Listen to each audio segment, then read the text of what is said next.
ഞാൻ എൻ്റെ പേര് ഓർപ്പിച്ചതുപോലെ എൻ്റെ പേര് ഫിന്നി യോഹന്നാൻ. ഇന്ത്യയിലെ ബോംബെയിൽ താമസിച്ചുകൊണ്ട് കർത്താവിന്റെ വേല ചെയ്യുന്നു. കർത്താവ് ഞങ്ങളുടെ മിനിസ്ട്രി അനുഗ്രഹിച്ചുകൊണ്ടിരിക്കുന്നു, സഹായിച്ചുകൊണ്ടിരിക്കുന്നു. ഈ പ്രഭാതത്തിൽ ഇങ്ങനെ ഒരു അവസരം ലഭിച്ചതിനെ ഓർത്ത് ദൈവത്തിന് സ്തോത്രം ചെയ്യുകയും ഇതിന്റെ നേതൃത്വം കൊടുക്കുന്ന എല്ലാ പ്രിയമുള്ളവർക്കും ദൈവനാമത്തിൽ നന്ദി കരയറ്റുകയും ചെയ്യുന്നു. ഒരു നിമിഷം നമുക്ക് കണ്ണുകളെ അടച്ച ദൈവസന്നിധി പ്രാർത്ഥിക്കാം. പരിശുദ്ധാത്മാവ് പകൽക്കാലം നമ്മളോട് വ്യക്തമായ ഹൃദ്യമായോടുകൂടി സംസാരിക്കുകയും ചെയ്യേണ്ടതിന്, ഒരു മാനുഷിക ശബ്ദമല്ല, സ്വർഗത്തിലെ ദൈവത്തിന്റെ ആത്മാവിനെ നമ്മോട് സംസാരിക്കേണ്ടതിന്, പരിശുദ്ധാത്മാവിന്റെ അസാധാരണമാകുന്ന സാന്നിധ്യം നാം ഇരിക്കുന്ന ഇടങ്ങളിൽ നാം അനുഭവിച്ചറിയേണ്ടതിന്, കർത്താവിന്റെ കരം നമ്മെ ഓരോരുത്തരും തുടയേണ്ടതിന് നമുക്ക് എല്ലാവർക്കും പ്രാർത്ഥിക്കാം. എല്ലാ കണ്ണുകളും അടയ്ക്കട്ടെ. പരിശുദ്ധ പിതാവേ, നിന്റെ അടുക്കിലേക്ക് ഞങ്ങൾ ഒരു പ്രാവശ്യത്തോടെ കടന്നു വരുന്നു. എന്റെ വലിയ സാന്നിധ്യത്തിന്റെ ശക്തി ഞങ്ങളുടെ നടുവിൽ പകരണമെന്ന് ഞങ്ങളോടത്തോടെ അപേക്ഷിക്കുന്നു. കർത്താവ് ഞങ്ങളെ ഓരോരുത്തരെയും അവിടുന്ന് തുടരണമേ. ഞങ്ങളായിരിക്കുന്ന രംഗങ്ങളിൽ, ഇടങ്ങളിൽ പരിശുദ്ധാത്മാവിന്റെ വലിയ സ്പർശനം ഞങ്ങൾ ഓരോരുത്തരും അനുഭവിക്കട്ടെ. പ്രഭാതത്തിൽ ഞങ്ങൾക്കായ വചനത്തിന്റെ വാതിലുകളെ തുറന്നു തരണം. അതിന് തടസ്സമായിട്ട് വരുന്ന സകല അന്ധകാര മണ്ഡലങ്ങളുടെ പോരുകളെ യേശു ക്രിസ്തുവിന്റെ അധികാരമുള്ള നാമത്തിൽ ഞങ്ങൾ അമർച്ച ചെയ്ത് പ്രാർത്ഥിക്കുന്നു. കർത്താവ്, നിന്റെ വചനത്തിന് വലിയ ശക്തിയുണ്ടെന്ന് ഞങ്ങൾ വിശ്വസിക്കുന്നു. നിന്റെ വചനം കേൾക്കുമ്പോൾ തന്നെ കൊർന്നലിയോസിന്റെ വീട്ടിൽ പത്രോസിന്റെ വായിൽ നിന്ന് വചനം സംസാരിക്കുമ്പോൾ തന്നെ ജനത്തിന്റെ മേൽ പരിശുദ്ധാത്മാവിന്റെ സ്പർശനം ഇറങ്ങിയതുപോലെ ഈ വചനം കേൾക്കുമ്പോൾ തന്നെ നിന്റെ ജനം കർത്താവ് നിന്റെ ആത്മാവിനാൽ സ്പർശിക്കപ്പെടണം. ഈ വചനം കേൾക്കുമ്പോൾ തന്നെ കർത്താവ് നിന്റെ ജനത്തിന്റെ മേൽ സൗഖ്യം വിടുതലും ഉണ്ടാകണം. ഏറിയ ആശ്വാസങ്ങളും നന്മകളും നീ കൽപ്പിച്ചാക്കണം. അപ്പൊ അത് നീ ചെയ്യാൻ പോകുന്നത് കൊണ്ട് സ്തോത്രം. സകല മാനവ മഹത്വത്തെ കർപ്പിക്കുന്നു യേശു ക്രിസ്തുവിൻ നാമത്തിൽ തന്നെ. പിന്നെയും സ്തോത്രം ചെയ്യുന്നു. ഈ പ്രഭാതത്തിലെ ദൈവസന്നിധിയിലെ ഏത് വേദഭാഗത്തിൽ നിന്നാണ് ഷെയർ ചെയ്യേണ്ടതെന്ന് ഞാൻ ദൈവസന്നിധി പ്രാർത്ഥിക്കുമ്പോൾ ദൈവാത്മാവ് എനിക്ക് നൽകിയൊരു നിയോഗം സങ്കീർത്തനങ്ങൾ 123 സങ്കീർത്തനത്തിലെ ചില വേദഭാഗങ്ങൾ ദൈവസന്നിധിയിൽ പങ്കുവെക്കുവാനാണ് നിശ്ചയമായിട്ട് ഞാൻ വിശ്വസിക്കുന്ന. കർത്താവിന്റെ ആത്മാവിന് എന്തൊക്കെയോ നമ്മോട് സംസാരിപ്പാനുണ്ടെന്ന് ഞാൻ വിശ്വസിക്കുന്നു. 123 സങ്കീർത്തനം അതിന്റെ 1 മുതൽ 4 വരെയുള്ള വേദഭാഗങ്ങൾ ഞാൻ ഒന്ന് വായിക്കുകയാണ്. ദയവായി ശ്രദ്ധിച്ചാട്ട്. സ്വർഗത്തിൽ വസിക്കുന്നവനായുള്ളവേ, നിങ്കിലേക്ക് ഞാൻ എന്റെ കണ്ണ് ഉയർത്തുന്നു. ദാസന്മാരുടെ കണ്ണ് യജമാനന്റെ കയ്യിലേക്കും ദാസിയുടെ കണ്ണ് യജമാനത്തിയുടെ കയ്യിലേക്കും എന്ന പോലെ ഞങ്ങളുടെ കണ്ണ് ഞങ്ങളുടെ ദൈവമായ യഹോവെങ്കിലേക്ക്. അവൻ ഞങ്ങളോട് കൃപ ചെയ്യുവോളം നോക്കിക്കൊണ്ടിരിക്കുന്നു. യഹോവേ, ഞങ്ങളോട് കൃപ ചെയ്യണമേ, ഞങ്ങളോട് കൃപ ചെയ്യണമേ. ഞങ്ങൾ നിന്ന സഹിച്ചു മടുത്തിരിക്കുന്നു. സുഹീന്മാരുടെ പരിഹാസവും അഹങ്കാരികളുടെ നിന്നയും സഹിച്ച് ഞങ്ങളുടെ മനം ഏറ്റവും മടുത്തിരിക്കുന്നു. 123 സങ്കീർത്തന ഭാഗങ്ങളിൽ ആരോഹണ ഗീതങ്ങൾ എന്ന് അറിയപ്പെടുന്ന ഒരു വിഭാഗത്തിൽപ്പെട്ട സങ്കീർത്തനങ്ങളാണ്. 120 മുതൽ 134 വരെയുള്ള സങ്കീർത്തനങ്ങളെയാണ് ആരോഹണ ഗീതങ്ങൾ എന്ന് അറിയപ്പെടുന്നത്.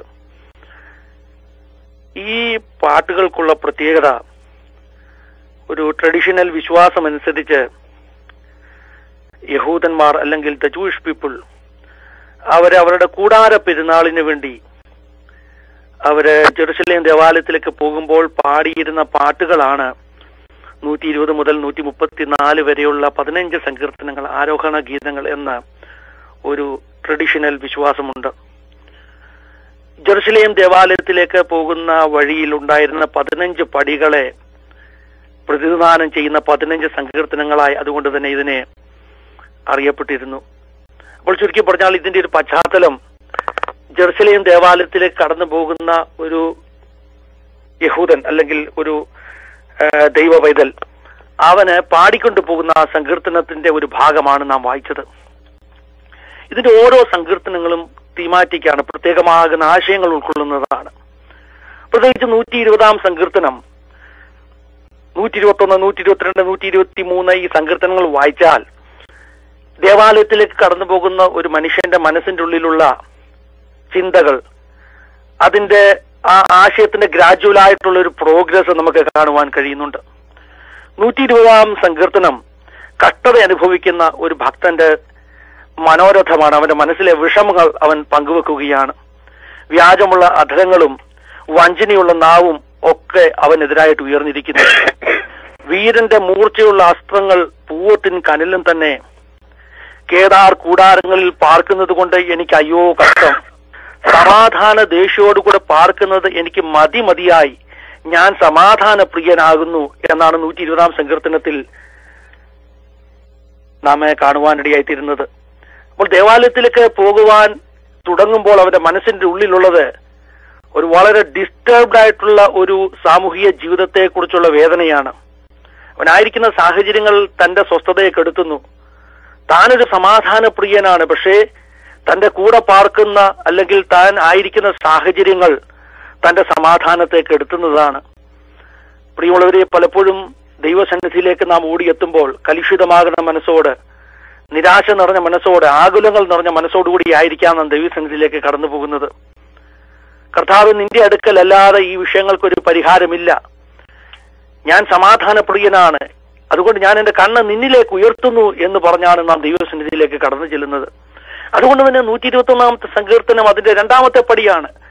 ഡിസ്റ്റർബ്ഡ് ആയിട്ടുള്ള ഒരു പശ്ചാത്തലത്തിൽ നിന്ന്, ഒരു ബാക്ക്ഗ്രൗണ്ടിൽ നിന്ന് ഒരു ഭക്തൻ, സമാധാനപ്രിയനായ, നന്നായി നടക്കുവാൻ, ജീവിക്കുവാൻ, സ്വസ്ഥത അനുഭവിപ്പാൻ ആഗ്രഹമുള്ള ഒരു ഭക്തൻ ദൈവത്തിന്റെ അടുക്കിലേക്ക്, കർത്താവിന്റെ അടുക്കിലേക്ക് ചെന്നിട്ട് പറഞ്ഞു, ഞാൻ നിങ്കലേക്ക് എന്റെ കണ്ണ് ഉയർത്തുന്നു, ഞാൻ എന്റെ കണ്ണ് പർവ്വതങ്ങളിലേക്ക് ഉയർത്തുന്നു, എനിക്ക് സഹായം എവിടെ നിന്ന് വരും?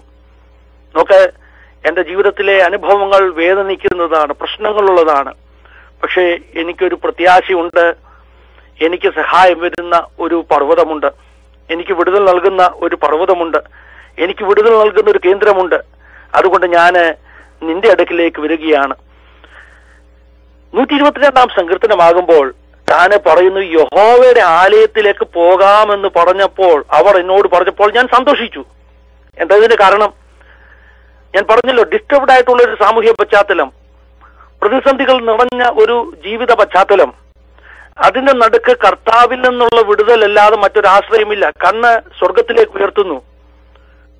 ദൈവത്തിൽ നിന്നൊരു വിടുതൽ കിട്ടും എന്ന പ്രതീക്ഷയിലായിരുന്നപ്പോഴാണ് ആരോ വന്ന് പറയുന്നു, ഈ വർഷത്തെ ഉത്സവത്തിന് നമുക്ക് പോകണം, കൂടാര പെരുന്നാൾ അടുത്ത് വരികയാണ്, നമുക്കൊന്ന് പോകണം. ഇത് കേട്ടപ്പോൾ മനസ്സിന്റെ അകത്ത് വലിയൊരു തണുപ്പാണ്. എന്റെ പ്രശ്നങ്ങൾക്കും എന്റെ പ്രതിസന്ധികൾക്കും പരിഹാരം നിശ്ചയമായിട്ടും ദൈവസന്നിധിയിൽ കടന്നു നിന്നാൽ എനിക്ക് കിട്ടും. അതുകൊണ്ട് ഭക്തൻ പറയുകയാണ്, നിങ്ങൾ എന്നോട് പറഞ്ഞു യഹോവയുടെ ആലയത്തിലേക്ക് നമുക്ക് പോകാം. അപ്പോൾ ഞാൻ സന്തോഷിക്കുവാൻ തുടങ്ങി. എന്തുകൊണ്ട് സന്തോഷിക്കുവാൻ തുടങ്ങി? എനിക്കറിയാം, എന്റെ പ്രശ്നങ്ങൾക്കെല്ലാം പരിഹാരം സ്വർഗത്തിൽ ദൈവത്തിന്റെ സന്നിധിയിലേക്ക് കടന്നു ചെന്നാലുണ്ട്. ദൈവത്തിന്റെ അടുക്കൽ ചെന്നാൽ, ദൈവ സാന്നിധ്യത്തിൽ ചെന്നാൽ എനിക്ക് എന്റെ ജീവിതത്തിലെ പ്രശ്നങ്ങൾക്ക് പരിഹാരമുണ്ട്.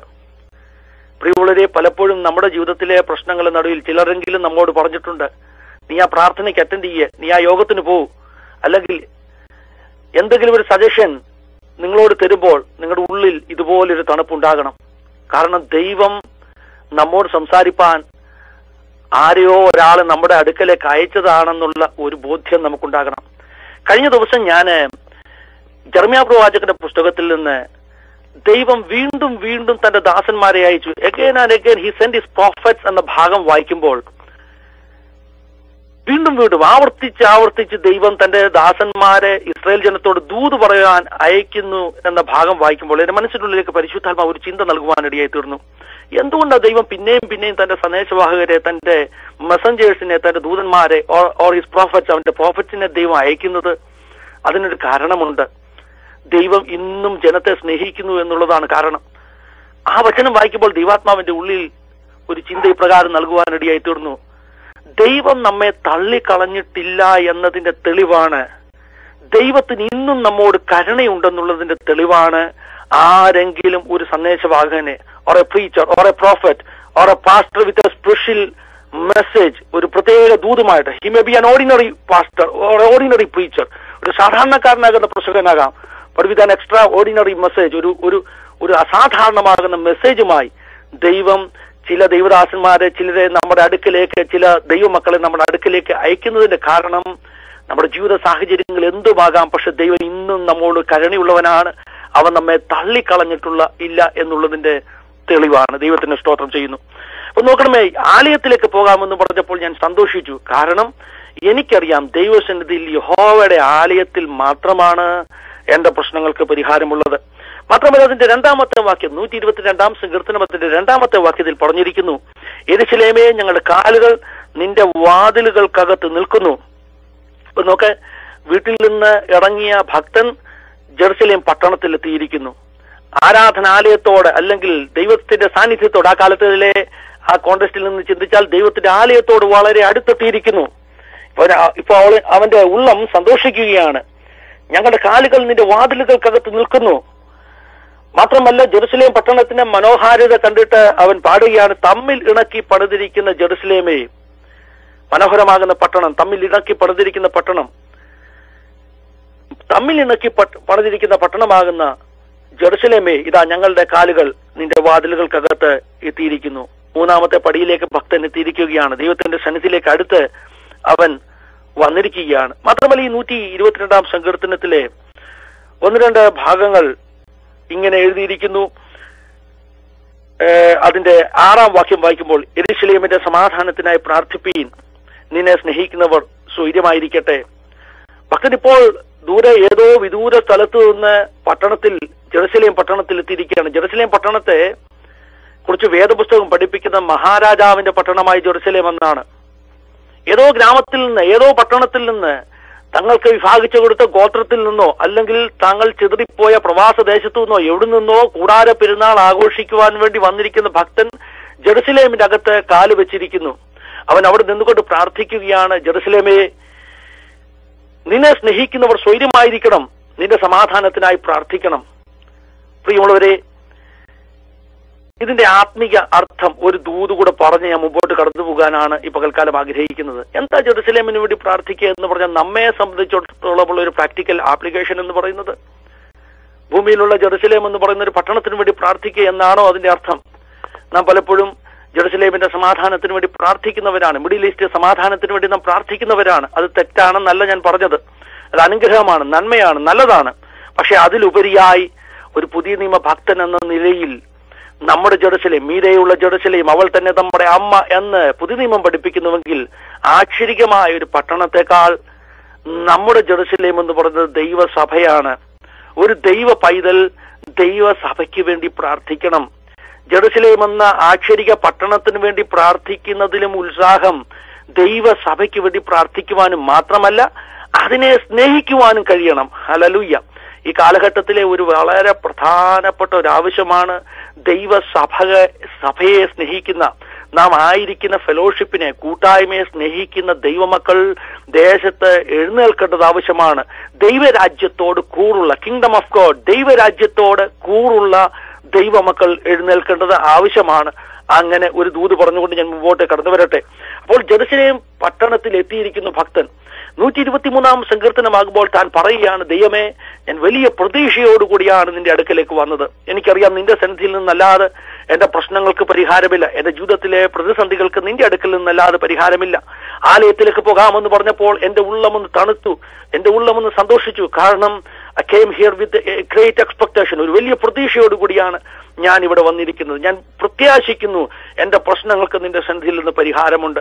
അതുകൊണ്ട് 123 സങ്കീർത്തനത്തിൽ ജെറുസലേം ദേവാലയത്തിന്റെ പടിവാതിൽക്ക് നിന്നുകൊണ്ട് അവൻ പാടുകയാണ്, സ്വർഗത്തിൽ വസിക്കുന്നവനായുള്ളവേ, നിങ്കലേക്ക് ഞാൻ എന്റെ കണ്ണ് ഉയർത്തുന്നു. കർത്താവേ, എനിക്ക് നോക്കുവാൻ നീ മാത്രമേ ഉള്ളൂ. ദാസരുടെ കണ്ണ് യജമാനന്റെ കയ്യിലേക്ക് എന്നവണ്ണം, ദാസിയുടെ കണ്ണ് യജമാനത്തിയുടെ കയ്യിലേക്ക് എന്നവണ്ണം. ഇവിടെ ഒരു കമ്പാരിസൺ നടത്തിയാണ്, ഒരു ഉപമ പറയുകയാണ്. ദാസന്റെ കണ്ണ് യജമാനന്റെ കയ്യിലേക്ക് എന്നവണ്ണം, ദാസിയുടെ കണ്ണ് യജമാനത്തിയുടെ കയ്യിലേക്ക് എന്നവണ്ണം ഞാനിതാ നിങ്കലേക്ക് എന്റെ കണ്ണ് പതിപ്പിക്കുകയാണ്. എന്താണ് ഇതിന്റെ അർത്ഥം?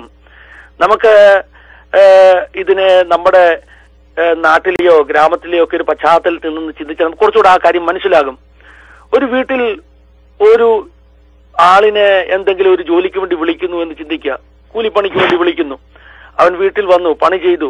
വൈകിട്ട് അവന് ജോലിയെല്ലാം കഴിഞ്ഞ് വീടിന്റെ മുമ്പിൽ വന്ന് നിന്ന് അവന്റെ പ്രതീക്ഷ എന്തായിരിക്കും? അവൻ തിരിച്ചു പോകുമ്പോൾ അവന്റെ പ്രതീക്ഷ എന്തായിരിക്കും? അവന്റെ യജമാനൻ അല്ലെങ്കിൽ അവനെ ജോലിക്ക് വിളിച്ച ആളത് വീട്ടിൽ നിന്ന് ഇറങ്ങി വരുന്നു.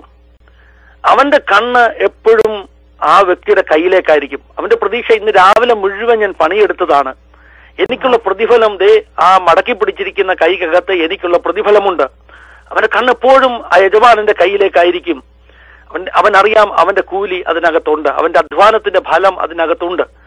ഇവിടെ ഉപയോഗിച്ചിരിക്കുന്ന കമ്പാരിസൺ എന്താണ്? ഒരു ദാസന്റെ കണ്ണ് അവൻ അധ്വാനിച്ച അധ്വാനത്തിന്റെ പ്രതിഫലത്തിന് വേണ്ടി അവൻ യജമാനന്റെ കയ്യിലേക്ക് ഇരിക്കുന്നത് പോലെ ഒരു ദാസിയുടെ കണ്ണ് യജമാനത്തിയുടെ കയ്യിലേക്ക് ഇരിക്കുന്നത് പോലെ യഹോവേ ഞങ്ങൾ നിന്നിലേക്ക് കണ്ണുവെക്കുന്നു. ദാസനൊരു പ്രതീക്ഷയുണ്ട്, ഞാൻ അധ്വാനിച്ചതിന്റെ പ്രതിഫലം കിട്ടുമെന്ന്, എനിക്കതിന്റെ റിവാർഡ് കിട്ടുമെന്ന് ദാസന് അല്ലെങ്കിൽ ദാസിക്കൊരു പ്രതീക്ഷയുണ്ട്.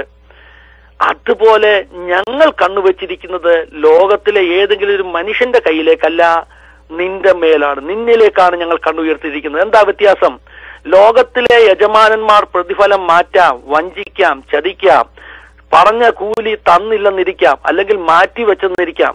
പക്ഷേ പ്രതിഫലം മാറ്റാത്ത, വഞ്ചിക്കാത്ത, ചതിക്കാത്ത, കൂലി അധികമായി ഫേവർ തോന്നിത്തരുന്ന ഒരു യജമാനനാണ് നമുക്കുള്ളത്. ഹല്ലേലൂയ. അതുകൊണ്ടിതാ സങ്കീർത്തനക്കാരൻ പറഞ്ഞു, ഞങ്ങൾ നിങ്കിലേക്ക് കണ്ണുവെച്ചിരിക്കുന്നു. ഞങ്ങൾക്കറിയാം നിന്റെ സന്നിധിയിൽ നിന്ന് ഞങ്ങളുടെ വിഷയങ്ങൾക്ക് മറുപടിയുണ്ട്. നിന്റെ കയ്യിൽ പ്രതിഫലമുണ്ട്, നിന്റെ കയ്യിൽ ഞങ്ങൾക്കുള്ള കൂലിയുണ്ട്. നീ പ്രതിഫലം തരും, ഞങ്ങൾക്കുള്ള നന്മകൾ നീ തരും. പ്രിയമുള്ളവരെ, ദൈവത്തിന്റെ വചനപ്രകാരം ഒരു ഭക്തന് ദൈവം കൊടുക്കുന്ന അനവധി പ്രതിഫലമുണ്ട്. ഉദരഫലം ദൈവത്തിന്റെ പ്രതിഫലമാണെന്ന് വേദപുസ്തകം പറയുന്നു. എല്ലാ ബ്ലെസ്സിങ്സും ഐ ട്രൂലി ബിലീവ്, ഞാൻ വിശ്വസിക്കുന്നു പ്രിയമുള്ളവരെ, എല്ലാ നല്ല ദാനങ്ങളും സ്വർഗത്തിലെ ദൈവത്തിൽ നിന്നാണുള്ളത്. ഇന്ന് പകൽക്കാലം ഏതൊരു ഭാരത്തിൽ കൂടെ നാം കടന്നു പോകുന്നുവോ ആ വിഷയം ദൈവകരങ്ങളിലേക്ക് ഏൽപ്പിച്ചു കൊടുത്തിട്ട് പറ, കർത്താവെ ഞാൻ വിശ്വസിക്കുന്നു നിന്റെ കരങ്ങൾക്കുള്ളിൽ എനിക്കുള്ള പ്രതിഫലമുണ്ട്. ഞാൻ കണ്ണുവെച്ചിരിക്കുന്നത് ആശ്രയിക്കുവാൻ കൊള്ളാവുന്ന, പറ്റാവുന്ന ഒരു സ്ഥാനത്തേക്കാണ്. അതുകൊണ്ട് ഇന്ന് പകൽക്കാലം ഞാൻ വിടുതൽ പ്രാപിക്കാൻ പോവുകയാണെന്ന് ഞാൻ വിശ്വസിക്കുന്നു. അപ്പോൾ ഈ ഭക്തൻ പറയുന്നു, എന്റെ കണ്ണ് നിങ്കലേക്ക് വെച്ചിരിക്കുന്നു. അടുത്ത ഭാഗങ്ങൾ അവൻ പറയുന്നു, ഞങ്ങളോട് കൃപ ചെയ്യുവോളം എന്റെ കണ്ണ് ഞാൻ എടുക്കുകയില്ല. നോക്കെ, ഭക്തന്റെ മനസ്സിന്റെ ആ ഒരു സ്ഥിതി നിങ്ങൾ നോക്ക്. അവൻ പറഞ്ഞു, ഞങ്ങൾക്കറിയാം, വി ഹാവ് എക്സ്പെക്ടേഷൻ, ഞങ്ങൾക്കൊരു എക്സ്പെക്ടേഷൻ ഉണ്ട്, നീ വിടുവിക്കുന്നുള്ള ഉറപ്പ് ഞങ്ങൾക്കുണ്ട്. അതുകൊണ്ട് ഞങ്ങളോട് കൃപ ചെയ്യുവോളം ഞങ്ങൾ നിന്നെ നോക്കിക്കൊണ്ടിരിക്കും. ക്ഷമയോടുകൂടെ പറയുകയാണ്, ദൈവമേ നീ ഞങ്ങളെ വിടുവിക്കുന്നു, ഞങ്ങൾക്കറിയാം. നീ ഞങ്ങളുടെ മേൽ കൃപ ചൊരിയുവോളം, നിന്റെ ഫേവർ ഞങ്ങളുടെ മേൽ വീഴുവോളം, നിന്റെ കൃപ ഞങ്ങളുടെ മേൽ വീഴുവോളം, നിനക്ക് ഞങ്ങളുടെ മേൽ കരുണയുണ്ടാകുവോളം ഞങ്ങൾ നിന്റെ മേൽ തന്നെ കണ്ണുവെച്ചുകൊണ്ടിരിക്കും. അടുത്ത വാക്യങ്ങളിൽ പറഞ്ഞു, ഞങ്ങൾ നിന്ന സഹിച്ച് മടുത്തിരിക്കുന്നു. ഇവിടെ ഭക്തൻ നിലവിളിക്കുകയാണ്, ദൈവമേ ഞങ്ങളോട് കൃപ ചെയ്യണം, യഹോവേ ഞങ്ങളോട് കൃപ ചെയ്യണം, ഞങ്ങളോട് കൃപ ചെയ്യണം. ആ പദങ്ങൾ ആവർത്തിച്ചിരിക്കുന്നു. Lord have mercy upon us, ഞങ്ങളുടെ മേൽ കൃപ ചെയ്യണം. ഹല്ലേലൂയ. നോക്കൂ പ്രിയമുള്ളവരെ, ഞങ്ങളോട് കൃപ ചെയ്യുവോളം ഞങ്ങൾ നിന്ന സഹിച്ച് മടുത്തിരിക്കുന്നു. സുഹീന്മാരുടെ പരിഹാസവും അഹങ്കാരികളുടെ നിന്നയും ഞങ്ങൾ സഹിച്ചിരിക്കുന്നു. എന്താ ഇതിന്റെ പശ്ചാത്തലം? അടുത്ത അധ്യായങ്ങളൊക്കെ വായിക്കുമ്പോൾ, ഏതാണ്ട് 126 അധ്യായമൊക്കെ വായിക്കുമ്പോൾ സിയോന്റെ പ്രവാസികളെ മടക്കി വരുത്തിയതിനെ കുറിച്ചുള്ള സൂചനകൾ അവിടെയുണ്ട്.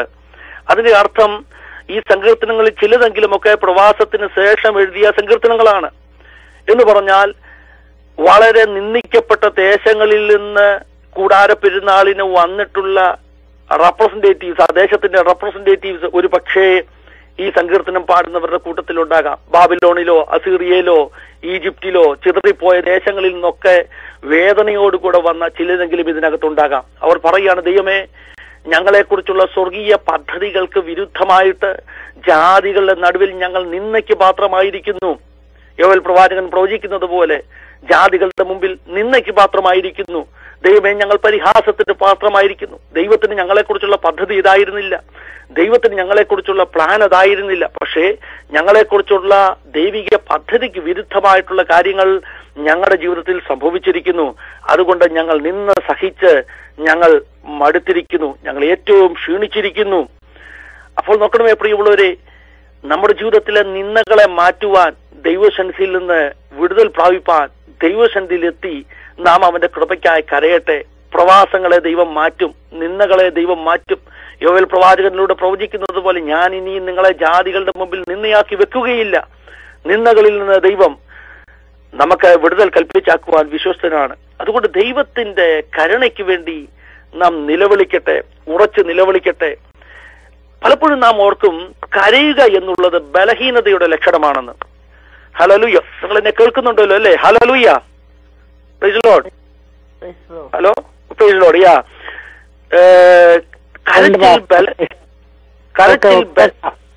ഹലോ, കരച്ചിൽ ബലഹീനതയുടെ ലക്ഷണമാണെന്ന് നാം പലപ്പോഴും ചിന്തിക്കുന്നു. നമുക്കങ്ങനെ ധാരണയുണ്ട്. സാധാരണയായിട്ട് ആളുകൾ പറയും, ബലഹീനരാണ് കരയുന്നത്. നമ്മുടെ ഇടയിൽ ഇങ്ങനെ ഒരു ചിന്താഗതി ഉണ്ടല്ലോ, സ്ത്രീകളാണ് കൂടുതൽ കരയുന്നത്, പുരുഷന്മാരധികം കരയാറില്ല, പുരുഷന്മാർ കുറച്ചുകൂടെ മനക്കട്ടിയുള്ളവരാണ്. അപ്പോൾ ബലഹീനതയുടെ ലക്ഷണമാണ് കരച്ചിലെന്ന് നമ്മുടെ ഇടയിൽ ചിന്തിക്കുന്ന ആളുകളുണ്ട്. പക്ഷേ വേദപുസ്തകം പഠിച്ചാൽ നമുക്ക് മനസ്സിലാക്കാൻ കഴിയും, ബലഹീനതയുടെ ലക്ഷണം അല്ല കരച്ചിൽ. ദൈവസന്നിധിയിൽ നിലവിളിക്കുന്നത് അനുഗ്രഹമാണ്. ഞാൻ ചോദിക്കട്ടെ പ്രിയമുള്ളവരെ, ദൈവസന്നിധി വരുമ്പോൾ കരയാൻ നമുക്ക് കഴിയാറുണ്ടോ? ഇല്ലെങ്കിൽ ദൈവത്തോട് പറയണം, കർത്താവേ കരയാനുള്ള കൃപ എനിക്ക് തരണം, നിന്റെ സന്നിധിയിൽ കണ്ണുനീരൊഴുക്കുവാനുള്ള കൃപ എനിക്ക് തരണം. മനുഷ്യന്റെ മുമ്പിൽ കരഞ്ഞില്ലെങ്കിലും കുഴപ്പമില്ല, മനുഷ്യന്റെ മുമ്പിൽ നിലവിളിച്ചില്ലെങ്കിലും കുഴപ്പമില്ല, ദൈവസന്നിധിയിൽ നിലവിളിക്കുവാനും കരയാനുമുള്ള കൃപയ്ക്കായി നാം പ്രാർത്ഥിക്കണം. ജെരമ്യാ പ്രവാചകൻ പ്രാർത്ഥിക്കുന്നുണ്ട്, ദൈവമേ നിന്റെ ജനത്തിന്റെ നിഹിതന്മാർ നിമിത്തം കരയേണ്ടതിന് എന്റെ തലയെ നീ വെള്ളം കൊണ്ട് നിറയ്ക്കണമേ, കണ്ണുനീരിനെ എനിക്ക് തരണമേ. അപ്പോൾ കരയാനുള്ള കൃപയ്ക്കായി നാം പ്രാർത്ഥിക്കണം, ദൈവസന്നിധിയിൽ നിലവിളിക്കാനുള്ള കൃപയ്ക്കായി നാം പ്രാർത്ഥിക്കണം. കരച്ചിൽ ബലഹീനതയുടെ ലക്ഷണമല്ല, കരച്ചിൽ ഒരു ദൈവ പൈതലിന്റെ ശക്തിയാണ്. നിറഞ്ഞ കണ്ണുകൾ, ഒഴുകുന്ന കണ്ണുകൾ ഒരു ദൈവ പൈതലിന്റെ ശക്തിയാണ്. കരച്ചിൽ ബലഹീനതയുടെ ലക്ഷണമായിരുന്നുവെങ്കിൽ നമ്മുടെ യേശു കർത്താവും ബലഹീനനായിരുന്നു എന്ന് ചിന്തിക്കേണ്ടി വരും. കാരണം വേദപുസ്തകത്തിൽ വ്യക്തമായ അനവധി റഫറൻസുകളുണ്ട്, യേശു കരഞ്ഞു എന്ന് സൂചിപ്പിക്കുന്ന റഫറൻസുകളുണ്ട്. യേശു കരയുന്നതിനെ കുറിച്ച് പറയുന്ന റഫറൻസുകൾ പുതിയ നിയമത്തിൽ നമുക്ക് കാണുവാൻ കഴിയുന്നുണ്ട്. നമുക്കറിയാം യേശു ബലഹീനനല്ല, നമ്മെക്കാളൊക്കെ ശക്തൻ, വളരെ ശക്തൻ, ഭൂമിയിൽ ജനിച്ച സകല വ്യക്തികളെക്കാട്ടിലും ശക്തനായ വ്യക്തിയാണ് യേശു.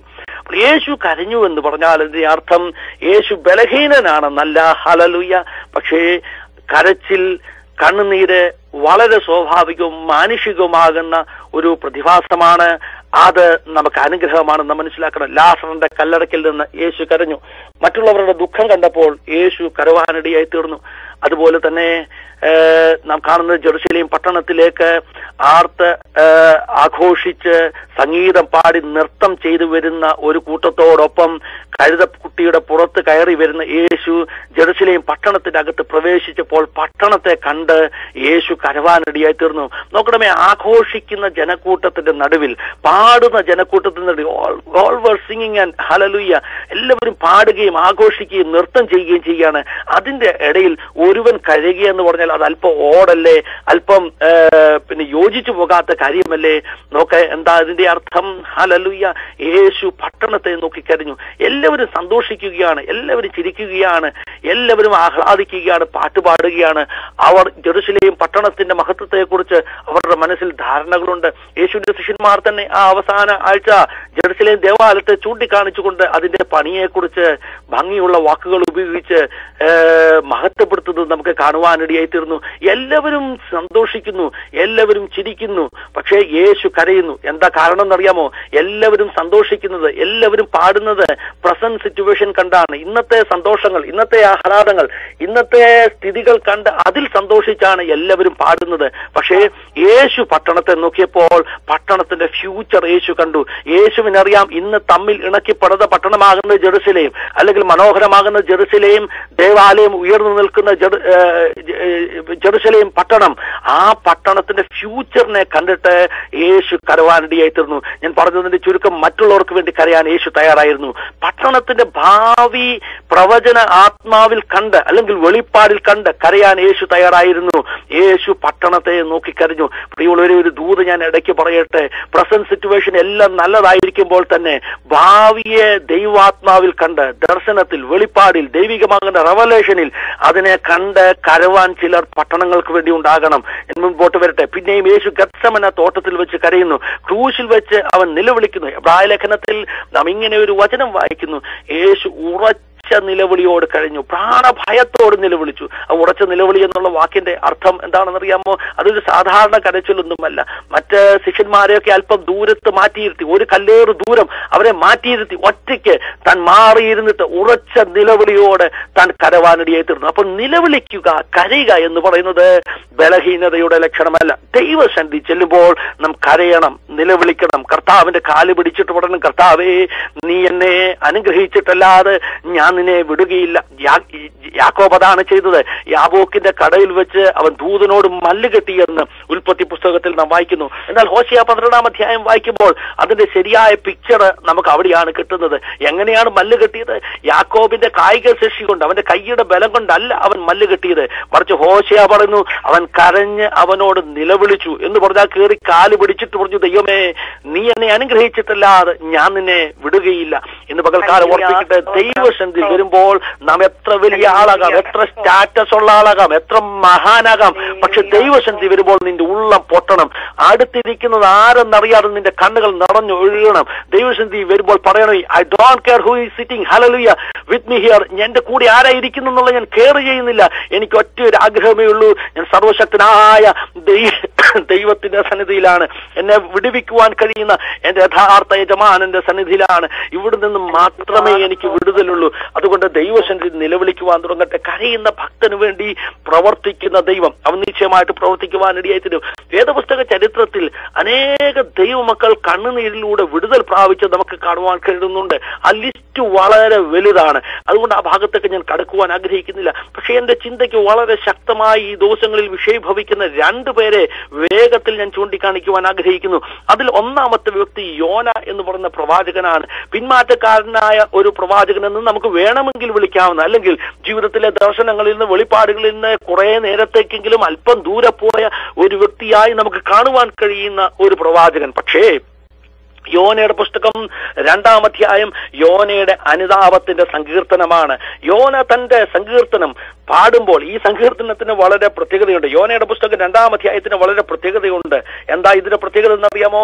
ഇത് സാധാരണമാകുന്ന ഒരു സാഹചര്യത്തിൽ ഇരുന്ന് എഴുതിയ ഒരു സങ്കീർത്തനമല്ല, മറിച്ച് ഒരു കടലാനയുടെ മത്സ്യത്തിന്റെ വയറ്റിൽ കിടന്നുകൊണ്ട് എഴുതിയ സങ്കീർത്തനമാണ്. ചുറ്റും കൂരിരുട്ട്, അന്ധകാരം, ഹല്ലേലൂയ, ജീവിതത്തെക്കുറിച്ച്, ഭാവിയെക്കുറിച്ച്, ഇനി അടുത്തത് എന്തെന്നറിയത്തില്ല, ഇനി എങ്ങോട്ട് പോകുമെന്ന് അറിയത്തില്ല, എന്റെ ജീവിതം ഇതിന്റെ അകത്ത് തീരുമെന്ന് ഏതാണ്ട് ഉറപ്പിച്ച സാഹചര്യത്തിൽ അവൻ ദൈവസന്നിധിയിൽ പാടുകയാണ്. യോനയുടെ സങ്കീർത്തനം 2-ാം അധ്യായത്തിൽ താന് പറയുകയാണ്, ഞാൻ എന്റെ കഷ്ടത നിമിത്തം യഹോവയോട് നിലവിളിച്ചു. 2-ാം അധ്യായം 2-ാമത്തെ വാക്യം, യോനയുടെ പുസ്തകം 2-ാം അധ്യായം 2-ാമത്തെ വാക്യം. മത്സ്യത്തിന്റെ കടലാനയുടെ വയറ്റിൽ കിടന്നുകൊണ്ട് അവൻ പറയുകയാണ്, ഞാൻ യഹോവയോട് നിലവിളിച്ചു. I cried out for his Mercy.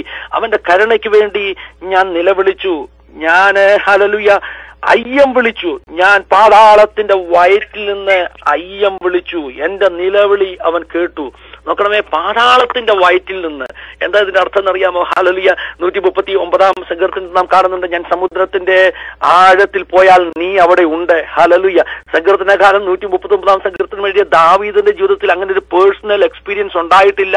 കടലിന്റെ അടിയിൽ പോയി പ്രാർത്ഥിക്കാൻ, അല്ലെങ്കിൽ കടലിന്റെ അടിയിൽ പോയി ഇരിക്കാൻ ഒരു അവസരം ഹല്ലേലൂയ ആക്ഷരികമായിട്ടുണ്ടായി ില്ല. എന്നാൽ ഹല്ലേലൂയ യോനയുടെ ജീവിതത്തിലെ നേരനുഭവം, യഥാർത്ഥ അനുഭവമാണ്. നോക്കണമേ, ഇന്ന് സമുദ്രത്തിന്റെ ആഴത്തിൽ ഏറ്റവും താഴെ നോക്ക, കടലാനയുടെ വയറ്റിൽ അവൻ കിടക്കുകയാണ്. എന്താ അർത്ഥം? ഒരുപക്ഷെ ലോക ചരിത്രത്തിൽ ആദ്യമായിട്ട് ഏറ്റവും ലോ ആൾട്ടിറ്റ്യൂഡിൽ നിന്ന്, ഏറ്റവും ആഴത്തിൽ നിന്ന് ഉയർന്ന നിലവിളി ആയിരിക്കാം യോനയുടെ നിലവിളി. അവൻ പ്രാർത്ഥിക്കുന്നു, കടലാനയുടെ വയറ്റിൽ കിടന്ന് അവൻ പ്രാർത്ഥിക്കുന്നു, ദൈവമേ എന്റെ തെറ്റുകൾ എന്നോട് ക്ഷമിച്ച് എനിക്ക് എന്റെ ജീവിതത്തിൽ ഒരു റീസ്റ്റോറേഷൻ തരണമേ. I want to reconcile with you. നിന്നോട് എനിക്ക് യഥാസ്ഥാനപ്പെടുവാൻ ആഗ്രഹമുണ്ട്. അവൻ അവിടെ കിടന്ന് നിലവിളിക്കുകയാണ്, അയ്യം വിളിക്കുകയാണ്. 1-2 ചോദ്യങ്ങൾ. ഒന്നാമത്തെ ചോദ്യം, യോനെ നിനക്ക് എന്തെങ്കിലും പ്രതീക്ഷയുണ്ടോ ഇതിനകത്തുനിന്ന് നീ പുറത്തു വരുമെന്ന്? മാനുഷികമായി നോക്കിയാൽ ഒരു പ്രതീക്ഷയുമില്ല. അവനറിയാം എന്താ സംഭവിച്ചതെന്ന്, അവനറിയാം അവൻ കടലിലേക്ക് എറിയപ്പെട്ടെന്ന്, അവനറിയാം അവനെ വിഴുങ്ങിയിരിക്കുന്നത് വലിയൊരു പ്രതിസന്ധിയാണെന്ന്, അവനറിയാം ഒരിക്കലും അതിന്റെ അകത്തുനിന്ന് വെളിയിൽ വരിക മാനുഷിക ബുദ്ധിയിൽ അസാധ്യമാണ്. പക്ഷെ അതിനകത്ത് കടന്ന് അവൻ നിലവിളിച്ചു. ഈ പകൽക്കാലം ഞാൻ ചിലരുടെങ്കിലും ഓർപ്പിക്കട്ടെ, നിങ്ങളുടെ ജീവിതത്തിലെ പ്രശ്നങ്ങൾ വളരെ വലുതായിരിക്കാം. ഒരിക്കലും പുറത്തു വരുവാൻ കഴിയാത്ത വണ്ണം വലുതെന്ന് നിങ്ങൾ ചിന്തിക്കുന്ന പ്രശ്നങ്ങളായിരിക്കാം. പക്ഷേ നിങ്ങളെ വിഴുങ്ങിയിരിക്കുന്ന പ്രശ്നം എത്ര വലുതാകട്ടെ, അതിന്റെ അകത്ത് കിടന്ന് നിങ്ങൾ നിലവിളിക്കുവാൻ തയ്യാറായാൽ ദൈവം പ്രാർത്ഥന കേൾക്കുന്നവനാണ്. സമുദ്രത്തിന്റെ ആഴത്തിൽ, കടലാനയിൽ, അല്ലെങ്കിൽ പാതാളത്തിന്റെ വയറ്റിൽ കിടന്നുകൊണ്ടുള്ള യോനയുടെ നിലവിളിയെ സ്വർഗത്തിലെ ദൈവം കേട്ടു. അവൻ പറഞ്ഞു, ഹല്ലേലൂയ, പുല്ല് എനിക്ക് തലപ്പാവായിരുന്നു. ഹല്ലേലൂയ, പർവ്വതങ്ങളുടെ അടിവാരങ്ങളോളം ഞാൻ ഇറങ്ങി. നോക്കെ, ഭക്തന്റെ വേദന നിങ്ങളൊന്ന് മനസ്സിലാക്കുക. ഞാൻ പർവ്വതങ്ങളുടെ അടിവാരങ്ങളോളം ഇറങ്ങി, ഭൂമി തന്റെ ഓടാമ്പലുകളാൽ എന്നെ സദാകാലത്തേക്കും അടച്ചിരുന്നു. അർത്ഥം മനസ്സിലായോ? സമുദ്രത്തിന്റെ ആഴത്തിൽ പർവ്വതങ്ങളുടെ അടിവാരത്തോളം ഞാൻ ഇറങ്ങിപ്പോയി, ഭൂമി തന്റെ ഓടാമ്പലുകളാൽ എന്നെ അടച്ചിരുന്നു, എന്നെ ബന്ധിച്ചെന്ന്. ഇനി ഒരിക്കലും പൊങ്ങി വരാതെ, ഇനി ഒരിക്കലും പുറത്തു വരാതെ, ഇനി ഒരിക്കലും വെളിച്ചം കാണാതെ ഭൂമി അതിന്റെ ഓടാമ്പലുകൾ കൊണ്ട് എന്നെ അടച്ചിരുന്നു. പക്ഷേ അതിനകത്ത് കിടന്ന് നിലവിളിച്ചപ്പോൾ ദൈവം അവനെ വിടുവിച്ചു. അതാ വചനം പറഞ്ഞു, അവൻ താമ്ര കഥകളെ തകർത്ത് ഇരുമ്പോടാമ്പല് ഒടിക്കും. ഭൂമി നിന്നെ പൊങ്ങി വരുവാൻ കഴിയാതെ വണ്ണം യോനയെ നിന്നെ ബന്ധിച്ച് അതിന്റെ അടിവാരങ്ങളിൽ ഒതുക്കിയിട്ടുവെങ്കിൽ, ഇന്ന് പകൽക്കാലം പരിശുദ്ധാത്മാവ് ചില വ്യക്തികളോടെ പറയുന്നു, ചില ഓടാമ്പലുകളെ ഒടിച്ച് സ്വർഗത്തിലെ ദൈവത്തിന് നിന്നെ പുറത്തു കൊണ്ടുവരുവാൻ കഴിയുമെന്ന് വിശ്വസിക്ക്. ഒരിക്കലും പുറത്തു വരുവാൻ കഴിയാത്ത പ്രശ്നങ്ങളായിരിക്കാം പ്രിയ ദൈവത്തിലെ നിന്നെ വിഴുങ്ങിയിരിക്കുന്നത്. That may be next to impossible. നിങ്ങൾ പറയുന്നു, ആരൊക്കെയോ പറയുന്നു, എന്റെ ജീവിതത്തിൽ ഉണ്ടായിരിക്കുന്നതിന് വിടുതൽ ഇസ് നെക്സ്റ്റ് ടു ഇംപോസിബിൾ. പക്ഷേ ഹല്ലേലൂയ, ഇന്ന് പകൽക്കാലം പരിശുദ്ധാത്മാവ് വ്യക്തമായ വ്യക്തിയോട് പറയുന്നു, നിന്റെ ജീവിതത്തെ ഒതുങ്ങിയിരിക്കുന്ന ചില പ്രശ്നങ്ങളുടെ നടുവിൽ നിന്ന് സ്വർഗത്തിലെ ദൈവത്തിന്റെ കൽപ്പന പുറപ്പെട്ടിട്ട് നിന്നെ വിഴുങ്ങിയിരിക്കുന്നു, നിന്നെ തുപ്പാൻ പോവുകയാണ്. ഇപ്പൊ എന്നിട്ട് യഹോവയുടെ കൽപ്പന പുറപ്പെട്ടു. ഹല്ലേലൂയ, എന്താ കൽപ്പന? വചനം പറഞ്ഞു, 10-ാം വാക്യം, യോന 2:10 വാക്യം. എന്നാൽ യഹോവ മത്സ്യത്തോട് കൽപ്പിച്ചിട്ട് അത് യോനയെ കരയ്ക്ക് ഛർദ്ദിച്ചു കളഞ്ഞു. നോക്കണമേ പ്രിയമുള്ളവരെ, ദൈവത്തിന്റെ കൽപ്പന പുറപ്പെടാൻ പോവുക, ദൈവത്തിന്റെ വായിൽ നിന്ന് വചനം പുറപ്പെടാൻ പോവുക. നിന്നെ വിഴുങ്ങിയിരിക്കുന്ന പ്രശ്നത്തോട് ദൈവം കൽപ്പിക്കാൻ പോകുക, നിന്നെ വിഴുങ്ങിയിരിക്കുന്ന ഇഷ്യൂസിനോട് ദൈവം കൽപ്പിക്കാൻ പോകുക. കൽപ്പിച്ചിട്ട് അത് നിന്നെ പുറത്ത് തുപ്പിക്കളയാൻ പോവുക, അത് നിന്നെ ഛർദ്ദിക്കാൻ പോവുക. ഇപ്പൊ യോനയെ വിഴുങ്ങിയ മത്സ്യത്തിന് പരിഭ്രമമാണ്, അത് വെപ്രാളം പിടിച്ച് ഓടുകയാണ്. എന്താ കാരണം എന്നറിയാമോ? അതിനറിയാം, അബദ്ധം പറ്റിപ്പോയി ഈ ദൈവദാസനെ വിഴുങ്ങിയത്, ഈ ദൈവദാസിയെ വിഴുങ്ങിയത് അബദ്ധം പറ്റിപ്പോയി. പ്രിയമുള്ള ദൈവത്തിലെ നിന്നെ വിഴുങ്ങിയ ആ പ്രശ്നമുണ്ടല്ലോ, നിന്നെ വിഴുങ്ങിയ പോരാട്ടമുണ്ടല്ലോ, നിന്നെ വിഴുങ്ങിയ ശത്രുവിന്റെ ശക്തി ഉണ്ടല്ലോ, അത് ഇപ്പോൾ പറയുന്നൊരു വാചകമുണ്ട്, ഇവനെ കയറി തൊടാൻ പോയത് അബദ്ധമായി പോയി, ഇവനെ കയറി വിഴുങ്ങാൻ പോയത് അബദ്ധമായി പോയി, ഇവന്റെ കുടുംബത്തെ വിഴുങ്ങാൻ പോയത് അബദ്ധമായി പോയി. കാരണം ഇപ്പോൾ യോനായെ വിഴുങ്ങിയ മത്സ്യം പിടിച്ച് കരയ്ക്ക് ഓടുകയാണ്. എങ്ങനെങ്കിലും ഇവനെ തുപ്പിക്കളയണം. ഹല്ലേലൂയ, നിന്നെ വിഴുങ്ങിയ പ്രശ്നങ്ങളോട് ദൈവം കൽപ്പിക്കാൻ പോവുക, നിന്നെ പുറത്ത് തുപ്പിക്കളയുന്ന ദൈവപ്രവൃത്തി വെളിപ്പെടാൻ പോവുക.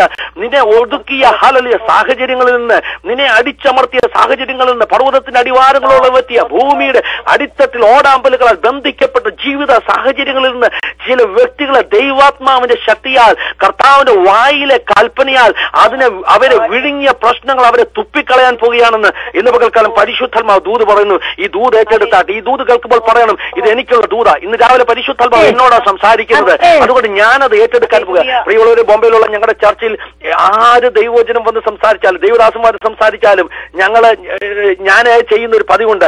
ആര് ദൂത് പറഞ്ഞാലും ഞാൻ പറയും, ഇത് വേറെ ആർക്കുമുള്ള ദൂതല്ല, ഇത് എനിക്കുള്ള ദൂത. ഞാൻ ഇത് ആർക്കും കൊടുക്കത്തില്ല, ഞാനിത് വീട്ടിൽ കൊണ്ടുപോകാൻ പോകുക, ഞാനിത് എടുക്കാൻ പോകുക. ഇന്ന് പകൽക്കാലം ഈ ദൂത് കേൾക്കുമ്പോൾ നിങ്ങൾ പറയരുത്, ഇത് ഇന്നാർക്കുള്ള ദൂത, ഇന്നാർക്കുള്ള ദൂത. Say that the message is for me. ആ ദൈവദാസനെ ദൈവം ഈ പകൽക്കാലം ഓൺലൈനിൽ അയച്ചു പ്രസംഗിപ്പിക്കുന്നത് എന്നോടുള്ള ദൈവത്തിന്റെ സന്ദേശമാണ്. ഹല്ലേലൂയ. ഞാൻ ആരംഭത്തിൽ പറഞ്ഞത്, God will send some of his messengers. ആരെങ്കിലും ഒരു ദൈവദാസനെ ദൈവം അയക്കും, ഒരു ദൂതനെ, ഒരു ഏജന്റിനെ, ഒരു പ്രോഫറ്റിനെ, ഒരു പാസ്റ്റർ ദൈവം അയക്കും. കാരണം ദൈവം നിങ്ങളെ സ്നേഹിക്കുന്നു. ദൈവത്തിന് നിങ്ങളെ കുറിച്ച് ഇപ്പോഴും പദ്ധതിയുണ്ട്. നിങ്ങളുടെ ആത്മീക പിന്മാറ്റങ്ങളിൽ നിങ്ങളെ മടക്കി വരുത്തി നിങ്ങളെക്കുറിച്ചുള്ള ദൈവത്തിന്റെ ഒറിജിനൽ പർപ്പസ്, ദൈവത്തിന്റെ original plan fulfil even God is having. Hallelujah. ദൈവത്തിന് ഒരു വലിയ പദ്ധതി നിങ്ങളെ കുറിച്ചുണ്ട്. വിശ്വസിക്കത്. ഹല്ലേലൂയ. നീ എന്താ ചിന്തിച്ചത്? നിന്റെ ലക്ഷ്യങ്ങൾ തകർന്നു, ദൈവം ഏൽപ്പിച്ച ശുശ്രൂഷ നശിച്ചു, ആവശ്യമില്ലാത്ത പ്രശ്നങ്ങളിൽ, പ്രതിസന്ധികളിൽ എറിയപ്പെട്ടു, പ്രശ്നങ്ങൾ വിഴുങ്ങി. ഇല്ലയോ? അങ്ങനെയല്ല. എവിടെ നീ നിർത്തിയോ?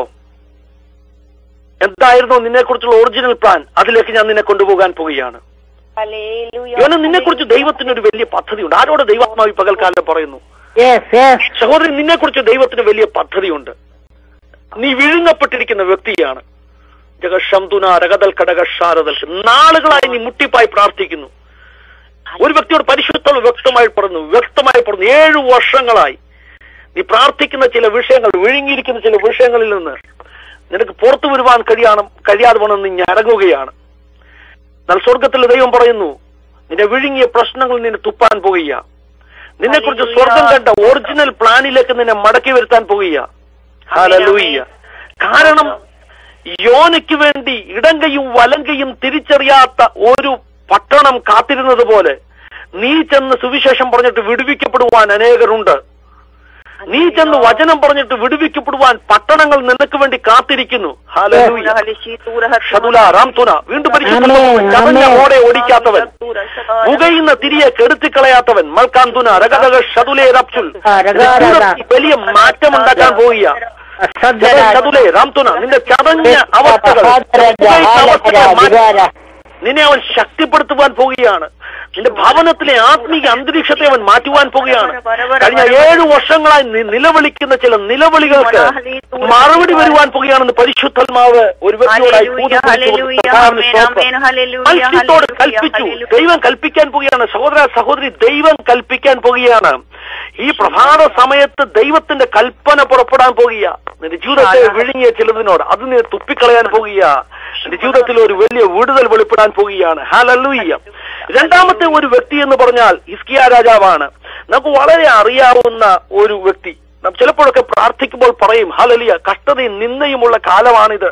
ഹിസ്കിയാവിന്റെ പ്രാർത്ഥനയിൽ നിന്നുള്ള ചില വരികളാണ് നാം ഉദ്ധരിച്ച് പ്രാർത്ഥിക്കാറുള്ളത്. കുഞ്ഞുങ്ങൾ ജനിപ്പാറായിരിക്കുന്നു, പക്ഷെ പ്രസവിപ്പാൻ ശേഷിയില്ല. ജീവിതത്തിൽ നിന്ന നിറഞ്ഞ കഷ്ടത നിറഞ്ഞ ഒരു സാഹചര്യം. ഹിസ്കിയാവിന് എന്താ സംഭവിച്ചത്? ഹിസ്കിയാ രാജാവ് നന്നായി ദൈവത്തിന് വേണ്ടി ഓടിയവനാണ്. He was a faithful servant of God. ദൈവത്തിന് ഒരു യഥാർത്ഥ ദാസനായി ദാവീദ് രാജാവ് നടന്നതുപോലെ, അല്ലെങ്കിൽ ന്യായപ്രമാണത്തിലെ വ്യവസ്ഥകൾ അനുസരിച്ച് ഒരു വലിയ റിവൈവൽ യഹൂദ മതത്തിൽ ആ കാലഘട്ടത്തിൽ കൊണ്ടുവന്ന ഒരു വ്യക്തിയാണ് ഹിസ്കിയാ രാജാവ്.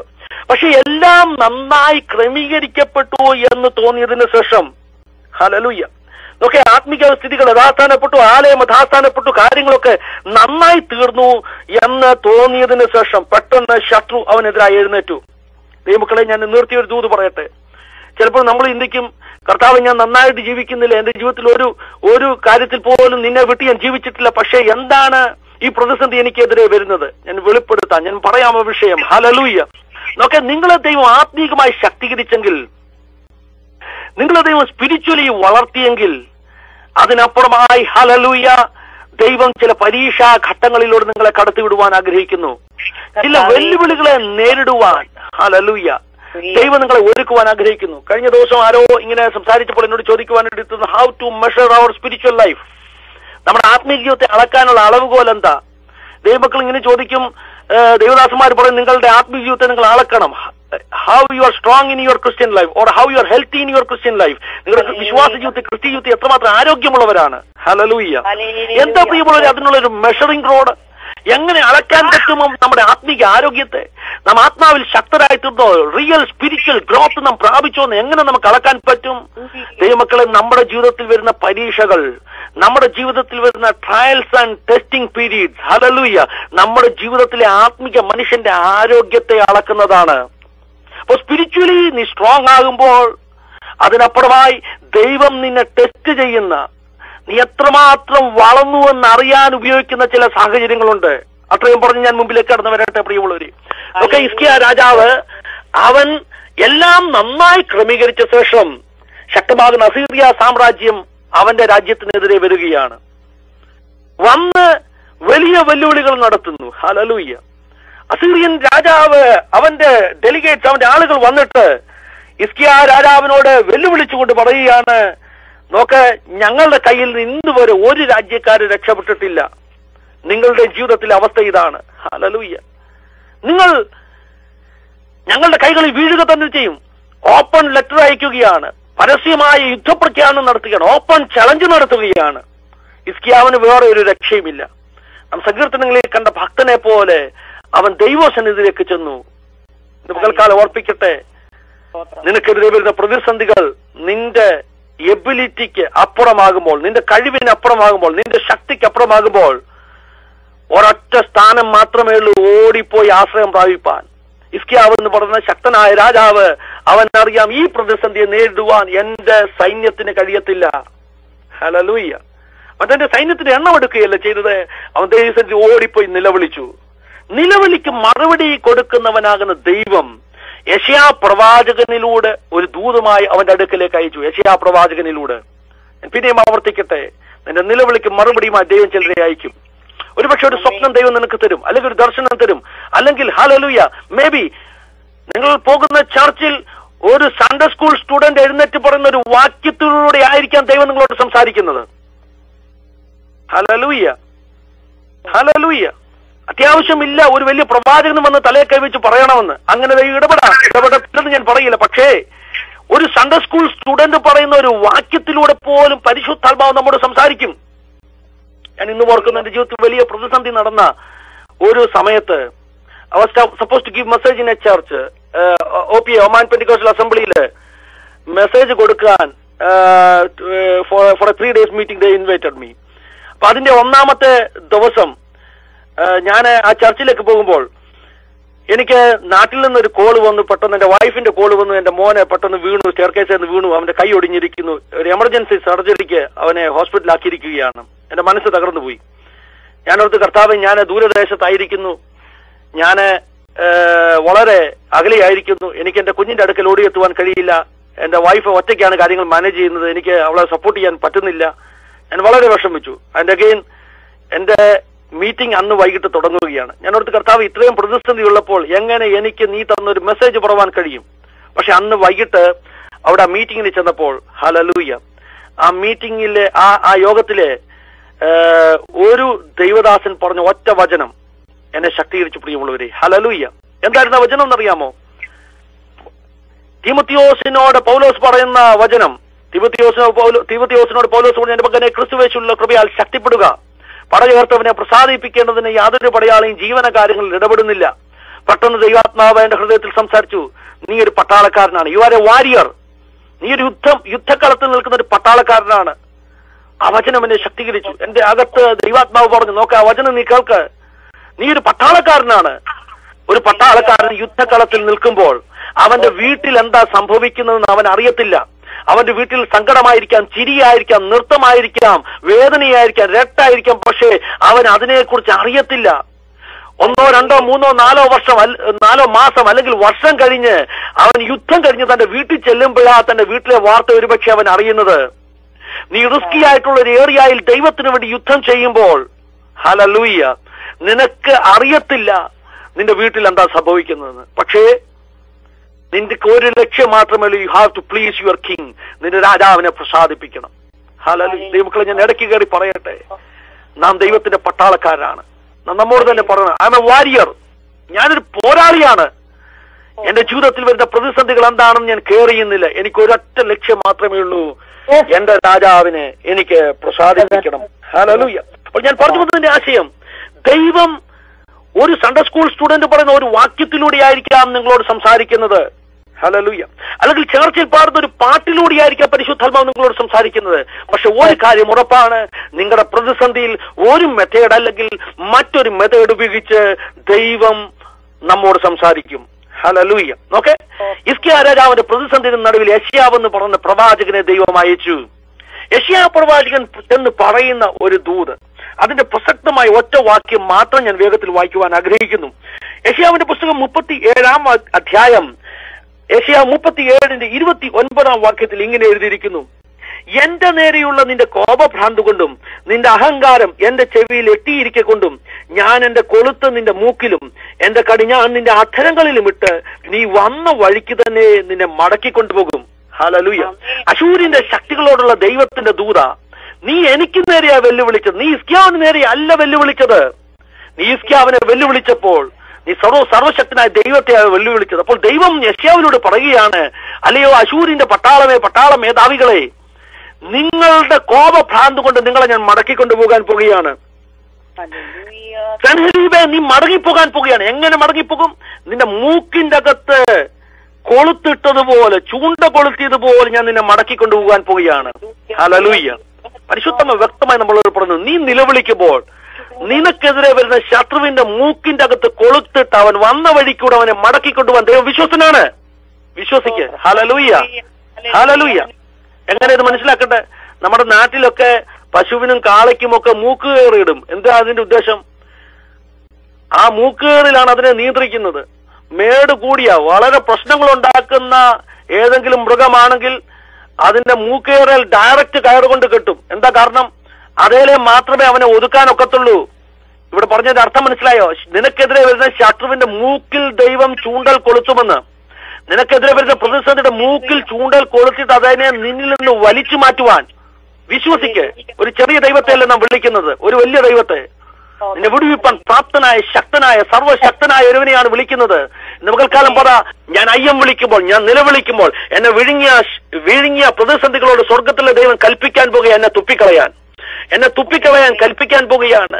എന്നെ വിഴുങ്ങിയ പ്രതിസന്ധികളുടെ മൂക്കിൽ ചൂണ്ടയിട്ട് കൊളുത്തി അവയെ എന്നിൽ നിന്ന് സ്വർഗത്തിലെ ദൈവം അകറ്റിക്കളയാൻ പോകുക. ഹല്ലേലൂയ. ദൈവിക വിടുതൽ എനിക്ക് വേണ്ടി വെളിപ്പെടാൻ പോകുക. അന്ന് രാത്രി അശൂർ പാളയത്തിലേക്ക് ഒരു ദൂതൻ ഇറങ്ങി. ഒത്തിരി ഇറങ്ങിയില്ല, ഒരു ദൂതൻ ഇറങ്ങി. ഹല്ലേലൂയ. ഒറ്റ ദൂതൻ 1,85,000 പേരെ ഹല്ലേലൂയ ശവശരീരങ്ങളാക്കി മാറ്റി. ഒരു ദൂതൻ ഇറങ്ങിയപ്പോൾ അങ്ങനെ സംഭവിച്ചെങ്കിൽ ഇന്ന് പകൽക്കാലം ദൈവാത്മാവിന് നമ്മളോട് പറയാനുള്ളത്, ഞാൻ നിന്റെ ചുറ്റും ദൂതന്മാരെ ഇറക്കുമെന്ന്. ഹല്ലേലൂയ. ഒരു ദൂതനെയല്ല, അസംഖ്യം ദൂതന്മാരെ നിന്റെ ജീവിതത്തിൽ പ്രൊട്ടക്ഷന് വേണ്ടി ദൈവം ഇറക്കുമെന്ന്. നിന്റെ ശത്രുവിനെ മൂക്കിൽ ചൂണ്ടലിട്ട് കൊളുത്തി നിന്നിൽ നിന്ന് ദൂരത്താക്കുമെന്ന്. ഈ വചനത്തെ വിശ്വസിച്ചാട്ട്, ഈ ദൂതനെ ഏറ്റെടുത്താട്ട് ഇന്ന് പകൽക്കാലം പറഞ്ഞാട്ട്, എന്റെ ജീവിതത്തിൽ, എന്റെ കുടുംബത്തിൽ ഇത് സംഭവിക്കാൻ പോകുക. എന്റെ നിന്ന, എന്റെ കരച്ചിൽ, എന്റെ സങ്കടം, എന്റെ നിരാശ, നാമത്തിൽ 41 സങ്കീർത്തനക്കാരൻ പറയുന്നത് പോലെ അയൽക്കാരുടെ മുമ്പിൽ നിന്നയ്ക്ക് പാത്രമായി നീ തീർന്നിട്ടുണ്ടാകാം. ഹല്ലേലൂയ. മനുഷ്യർ നിന്നെ കുറിച്ച് പരിഹസിച്ച് സംസാരിക്കുന്നുണ്ടാവാം. പക്ഷെ വിശ്വസിക്ക്, ദൈവം ഒരു അത്ഭുതം ചെയ്യാൻ പോകുക. നിന്നെയും കഷ്ടതയും മഹാശാസനയും ഉള്ള കാലത്ത് ദൈവത്തിന്റെ ആത്മാവ് നിനക്കെതിരെ വരുന്ന ശത്രുവിന്റെ മൂക്കിൽ ചൂണ്ടൽ കൊളുത്തി, ഹല്ലേലൂയ, മൂക്കിൽ കയറിട്ട് അതിനെ വലിച്ചു മാറ്റാൻ പോകുകയാണ് നിന്നിൽ നിന്ന്. യേശു ക്രിസ്തുവിൻ നാമത്തിൽ ഇവിടുന്ന് ചില കുടുംബങ്ങളുടെ മേൽ, ചില വ്യക്തികളുടെ മേൽ ഈ പകൽക്കാലം ഇറങ്ങി വരട്ടെ. ഞങ്ങൾ ഒന്നിച്ചിപ്പോൾ പ്രാർത്ഥിക്കുമ്പോൾ തന്നെ ജയം ഇപ്പോൾ തന്നെ നിന്റെ ജനം അനുഭവിക്കട്ടെ. വചനം വെളിപ്പെടുന്ന ശക്തിയാണ്. Free in the name of Jesus Christ. യേശു ക്രിസ്തുവിൻ നാമത്തിൽ അവർ വിടുതൽ പ്രാപിക്കട്ടെ. കരഞ്ഞുകൊണ്ടാണോ ദൈവസന്നിധി വന്നത്? നീ കരഞ്ഞുകൊണ്ടാണോ ദൈവസന്നിധി വന്നത്? പരിശുദ്ധന്മാ പറയുന്നു, നിന്റെ കണ്ണീരിനെ ഒപ്പി, ഹല്ലേലൂയ, നീ ദൈവസന്നിധിയിലേക്ക് പിന്നെയും വരാൻ പോകുക. നിന്റെ നേർച്ചകളെ കഴിക്കുക. നീ എടുത്ത തീരുമാനങ്ങൾ കർത്താവിന്റെ കരച്ചിൽ കേട്ടു. എന്റെ നിന്ന മാറ്റി, എന്റെ സങ്കടം മാറ്റി. അവൻ എന്റെ മേൽ കൃപയുണ്ടായിരുന്നു, അവൻ എന്നോട് കരുണ കാണിച്ചു എന്ന് പറഞ്ഞ്, അവന്റെ ഫേവർ എന്റെ മേൽ ഉണ്ടായിരുന്നു എന്ന് പറഞ്ഞ് ദൈവസന്നിധി വരാൻ പോകുക. എന്റെ രട്ടിനെ അവൻ മാറ്റി, എന്റെ വിലാപ വസ്ത്രത്തെ അവൻ മാറ്റി, എന്നെ നിർത്തത്താൽ നിറത്തെന്ന് പറഞ്ഞ് ദൈവസന്നിധി വരാൻ പോകുക. വിശ്വസിക്ക്. 50-ാം സങ്കീർത്തനം അതാ പറയുന്നത്.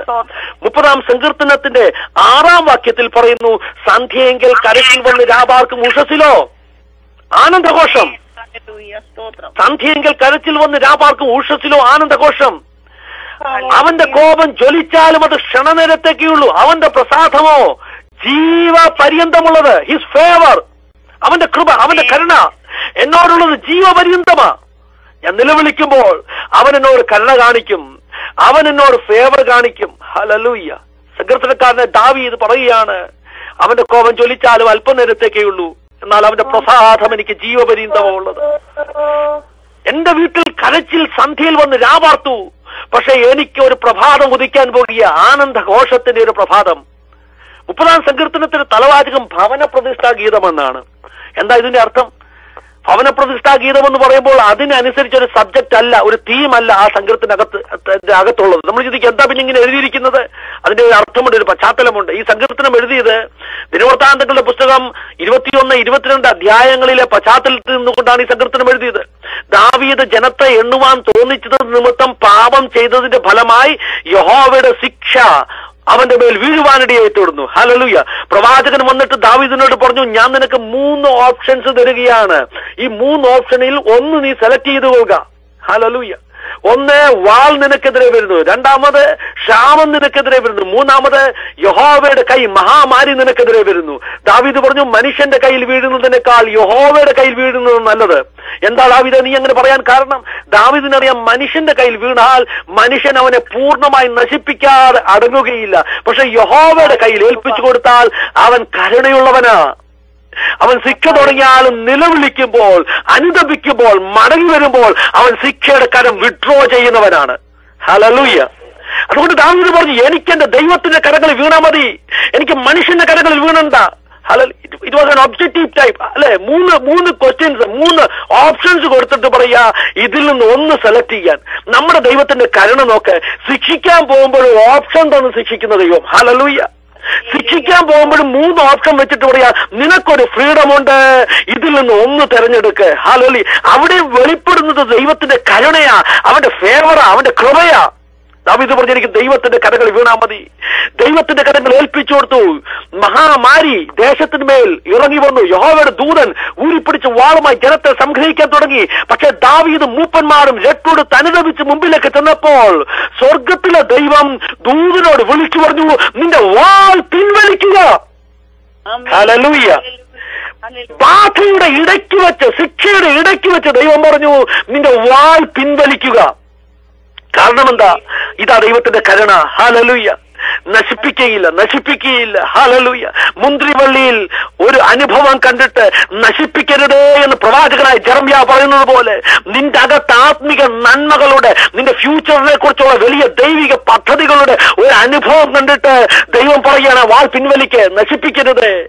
അവനെ കുറിച്ച് എനിക്ക് പദ്ധതിയുണ്ട്, അവളെ കുറിച്ച് എനിക്ക് പദ്ധതിയുണ്ട്. ഹല്ലേലൂയ. Victory in the name of Jesus. യേശു ക്രിസ്തുവിൻ നാമത്തിൽ. അതുകൊണ്ട് പറഞ്ഞു, ദൂതനെ വാൾ പിൻവലിക്ക്. എന്താ സംഭവിച്ചത്? ബാധ ഉയരേണ്ടടുത്ത്, സർവം നാശമുണ്ടാകേണ്ടടുത്ത് ഓർദാന്റെ കളത്തിലൊരു യാഗപീഠം ഉയർന്നു. പാപം ചെയ്ത് ദൈവത്തിന്റെ ശിക്ഷയ്ക്ക് പാത്രമായ വ്യക്തി ഓർദാന്റെ കളത്തിൽ ഉയർന്ന യാഗപീഠത്തിൽ യാഗവസ്തു ഒഴുക്കിയപ്പോൾ സ്വർഗത്തിൽ നിന്ന് തീയിറങ്ങി. നോക്ക്, ഒരു അല്ലെ, ടോട്ടൽ എന്റെ കോൺഫിഡൻസോട് കൂടെ പോയി പ്രാർത്ഥിക്കുന്നവനല്ല, ദൈവത്തിന്റെ ശിക്ഷയ്ക്ക് പാത്രമായി തീർന്നിട്ട് ചെന്ന് ചെയ്യുന്ന പ്രാർത്ഥന. പക്ഷേ സ്വർഗത്തിൽ നിന്ന് തീയിറങ്ങി. എന്താ അർത്ഥം? അർത്ഥം വളരെ വ്യക്തമാണ്. എത്ര വലിയ പിന്മാറ്റക്കാരനായാണ് നാമെങ്കിലും ഹല്ലേലൂയ മടങ്ങി വരുവാൻ തയ്യാറായാൽ കരുണയും കൃപയുമുള്ള ദൈവം നമ്മുടെ പ്രാർത്ഥനയുടെ സ്വർഗത്തിലെ അഗ്നി ഇറക്കാൻ തയ്യാറാ. ഹല്ലേലൂയ. ശാപം വീഴുന്ന സ്ഥലത്ത് 22-ാം അധ്യായത്തിന്റെ 1-ാം വാക്യത്തിൽ പറഞ്ഞു, അത് യഹോവയുടെ ആലയമായി മാറി. ഹല്ലേലൂയ. കേൾസ് സംഭവിക്കുന്ന, ശപിക്കപ്പെടുന്ന സ്ഥലത്ത് യഹോവയുടെ ആലയം ഉയർന്നു. അതുകൊണ്ടാണ് ഭവന പ്രതിഷ്ഠാ ഗീതം എന്ന സങ്കീർത്തനത്തിന്റെ പേര് കൂട്ടിരിക്കുന്നത്. ജെറുസലേം ഹല്ലേലൂയ അതിന്റെ പ്രതിഷ്ഠയ്ക്ക് വേണ്ടി സങ്കീർത്തനമാണ് 30. ഹല്ലേലൂയ. അവൻ പറയുന്നു, നോക്ക്, ശാപമുയർന്നിടത്ത് അഗ്നി ഇറങ്ങി. എന്റെ കുടുംബത്തിന്മേൽ വാള് വീഴേണ്ടതായിരുന്നു. എന്റെ ആത്മിക പിന്മാറ്റങ്ങളിൽ ദൈവ ശിക്ഷയുടെ. പക്ഷെ കരുണയുള്ള ദൈവം അവന്റെ കോപം ചൊലിച്ചാലും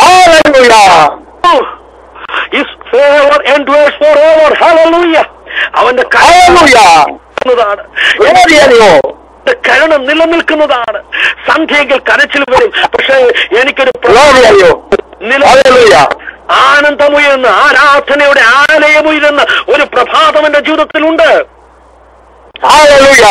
എന്താ ഇതിന്റെ അർത്ഥം? സന്ധ്യയിൽ വന്ന് കരച്ചിൽ രാപാർക്കുമെന്ന് പറഞ്ഞാൽ ഇതിന്റെ അർത്ഥം പ്രിയരെ ശ്രദ്ധിക്കണമേ. ഹല്ലേലൂയ.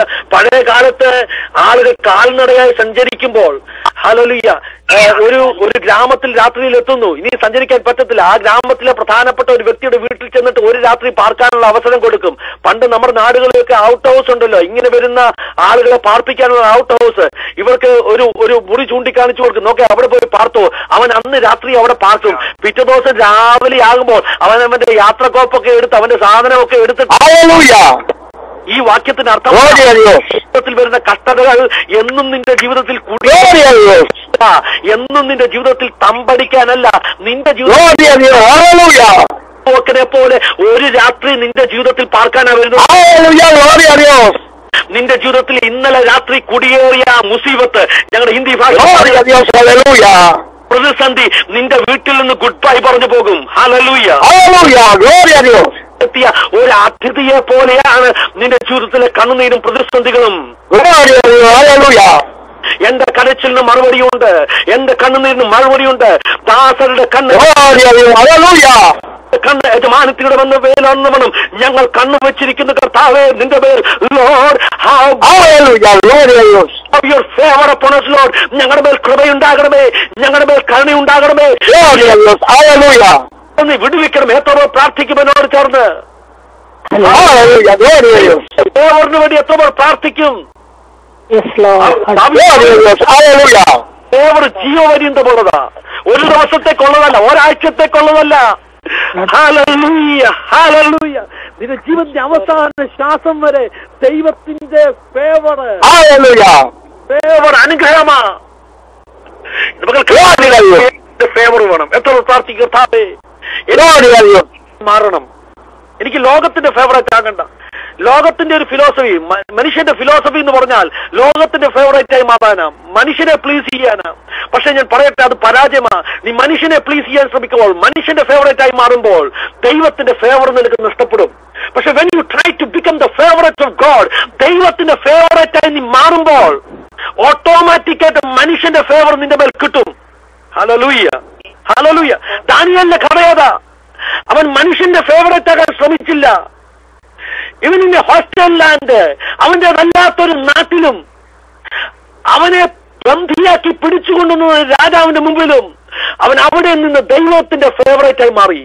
അതുകൊണ്ട് എന്ത് സംഭവിച്ചു? ദൈവത്തിന്റെ ഫേവറേറ്റ് ആയതുകൊണ്ട് രാജാവിന്റെ ഫേവർ അവന് കിട്ടി. മാത്രമല്ല, ദാനിയേലിന്റെ പുസ്തകത്തിൽ വചനം ഇങ്ങനെയുണ്ട്. പാർസി രാജ ഹല്ലേലൂയ നെബൂഖദ്നേസറിന്റെ മുമ്പിലും ദാര്യാവേശിന്റെ മുമ്പിലും ഹല്ലേലൂയ രാജാക്കന്മാർ മാറി മാറി വന്നിട്ടും ദാനിയേൽ ശുഭപ്പെട്ടിരുന്നു. നിങ്ങൾക്ക് വിശ്വസിക്കാൻ പറ്റുമോ? മാനേജ്മെന്റ് മാറി, നമ്മുടെ ഭാഷയിൽ പറഞ്ഞാൽ മാനേജ്മെന്റ് മാറിയിട്ടും നമ്മുടെ മേലുള്ള ഫേവർ മാറിയില്ല. എന്താ കാരണം? ഹല്ലേലൂയ. രാജാക്കന്മാർ മാറി. ശത്രു രാജ്യം ഒന്ന് ആക്രമിച്ച് കീഴടക്കി കഴിഞ്ഞാൽ ആ പഴയ രാജ്യത്തെ ഏതെങ്കിലും ഒരു സ്റ്റാഫിനെ കണ്ടിന്യൂ ചെയ്യുമോ? ചെയ്യത്തില്ല. പക്ഷെ ദാനിയേലിനെ കണ്ടിന്യൂ ചെയ്തു. കാരണം എന്താ? അവൻ മനുഷ്യന്റെ ഫേവറേറ്റ് ആകാൻ ശ്രമിച്ചില്ല, അവൻ ദൈവത്തിന്റെ ഫേവറേറ്റ് ആയി നിന്നു. ഇന്ന് പകൽക്കാലം പറഞ്ഞ കർത്താവ്, എനിക്ക് വേറെ ഒന്നും വേണ്ട, എനിക്ക് നിന്റെ ഫേവറേറ്റ് ആയി നിന്നാൽ മതി. ഹല്ലേലൂയ. എനിക്ക് നിന്റെ കൃപ മതി. ഒരു നിമിഷം ഞാൻ പറയട്ടെ, കൃപ ചോദിക്കുന്നവനെ ദൈവത്തിന് ഇഷ്ടമാ, മറ്റൊന്നും നമ്മൾ ചോദിക്കണ്ട. ഹല്ലേലൂയ. സദൃശവാക്യം 22-ാം അധ്യായത്തിൽ ശലോമോൻ പറഞ്ഞു, അനവധി സമ്പത്തിലും ഹല്ലേലൂയ സൽകീർത്തിയും വെള്ളിയിലും പൊന്നിലും കൃപ നല്ലത്. വെള്ളിയേക്കാൾ പൊന്നിനേക്കാൾ കൃപയാണ് നല്ലത്. ശലോമോനെ നിനക്ക് എങ്ങനെ അറിയാം? ശലോമോൻ പറയും, ഒരിക്കൽ ദൈവം എന്നോട് രാത്രിയിൽ പ്രത്യക്ഷപ്പെട്ടിട്ട് ചോദിച്ചു, നിനക്ക് എന്ത് വേണം? ഞാൻ ചോദിച്ചു, കർത്താവേ, നിന്റെ ജനത്തെ നയിക്കാനുള്ള കൃപ മതി. ദൈവം പറഞ്ഞു, എനിക്കത് ഇഷ്ടപ്പെട്ടു മോനെ. ഇന്ന് വരെ ഞാൻ പോയി ചോദിച്ചിട്ടുള്ളവർ സമ്പത്തും ആയുസ്സും ഹല്ലേലൂയ പേരും ഒക്കെ ചോദിച്ചിട്ടുള്ളത്. You are the first person who is asking something else. നീയാണ് ആദ്യമായിട്ട് എന്നോട് ആരോഗ്യം ചോദിക്കാത്തത്. നീയാണ് ആദ്യമായിട്ട് എന്നോട് ഹല്ലേലൂയ ആയുസ്സിനെ ചോദിക്കാത്തത്. നീയാണ് ആദ്യമായിട്ട് എന്നോട് പേര് ചോദിക്കാത്തത്. അതുകൊണ്ട് നീ ചോദിച്ച കൃപ ഞാൻ നിനക്ക് തരുന്നതിന് കൂടെ ബാക്കിയെല്ലാം നിനക്ക് തരും. ഈ പകൽക്കാലം പറഞ്ഞാട്ടെ, കൃപയുള്ളവന് ബാക്കിയെല്ലാം ഉണ്ട്. നീ ദൈവത്തിന്റെ ഫേവറേറ്റ് ആക്കാൻ ശ്രമിച്ചാൽ മതി, ബാക്കിയെല്ലാം നിന്നെ ഫോളോ ചെയ്തുകൊള്ളും. എല്ലാ കണ്ണുകളും അടയ്ക്കട്ടെ. ഞാൻ നിങ്ങൾക്ക് വേണ്ടി പ്രാർത്ഥിക്കാൻ പോവുകയാണ്. ഞാൻ പൂർണ്ണമായി വിശ്വസിക്കുന്ന ചില വ്യക്തികളെ പരിശുദ്ധാത്മാവ് തൊട്ട് കഴിഞ്ഞു.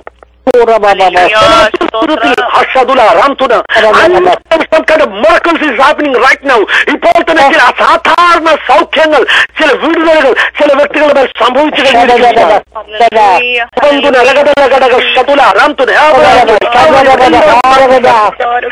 ദാസനുടെ കണ്ണ് യജമാനന്റെ മേലെ ഉണ്ടെന്നും